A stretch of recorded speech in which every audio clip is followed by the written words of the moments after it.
মান কানা আখিরু লা ইলাহা ইল্লাল্লাহ, যে ব্যক্তির শেষ বাক্য হবে লা ইলাহা ইল্লাল্লাহ দাখালাল জান্নাহ, ওই ব্যক্তি জান্নাতে প্রবেশ করবে। জোরে বলি সুবহানাল্লাহ।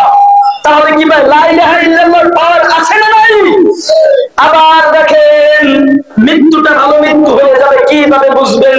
বিশ্বনবী বললেন মাউতুল মুমিনি বিআরফিল জামিল, যদি তোমার কপালটা ঘামিয়ে যায় তাহলে বুঝবা তোমার মৃত্যুটা ভালো হয়ে গেছে। আবার তিনি বললেন মামিন মুসলিমিন ইয়ামুতু ইয়াওমাল জামআ আও লাইলাতুল জুমআ, যে ব্যক্তি জুমার রাতে মারা যায় অথবা জুমার দিনে মারা যায় ওই ব্যক্তির ভালো মৃত্যু হয়েছে, বিশ্বনবী বলতেছেন, ঠিক কিনা ভাই?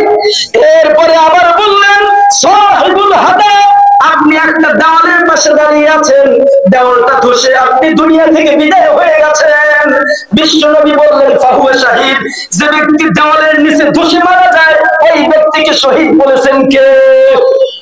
আল্লাহ নবী।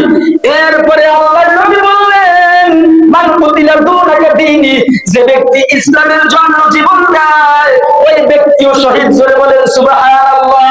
হযরত হামজাকে বিশ্ব নবী বললেন তোমাকে ছুটি দিলাম স্ত্রীর সঙ্গে সময় কাটানোর জন্য।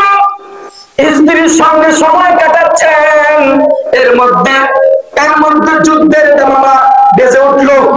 আল্লাহর নবীর সাহাবী বললেন ও স্ত্রী, আর কোন ভালোবাসাই আমাকে রাখতে পারবে না। বিশ্ব নবীর ডাক চলে আসছে, আমি ওই উহুদের ময়দানে চলে যাই। উহুদের ময়দানে চলে গেলেন, যুদ্ধ করতে করতে অসংখ্য কাফেরকে দুনিয়া থেকে বিদায় করে দিলেন। এক পর্যায়ে নিজেও দুনিয়া থেকে বিদায় হয়ে গেলেন। বিশ্বনবী বললেন সমস্ত সাহাবীদের লাশগুলো খুঁজে বের করো। সমস্ত লাশ খুঁজে বের করা হলো, কিন্তু হযরত হানজালার লাশ সাহাবারা বেরেস করতে পারছেন না, তাকে টুকরা টুকরা করা হলো। তার স্ত্রী বললেন হুজুর, এই হচ্ছে আমার স্বামী হানজালা, তাকে গোসল না দিয়ে কবরস্থ করবেন না, তার গোসল ফরজ হয়ে গেছে। বিশ্বনবী গোসল দিলেন।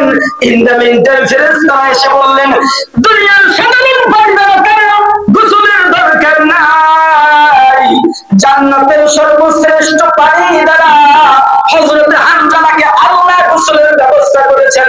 জোরে বলি সুবহানাল্লাহ।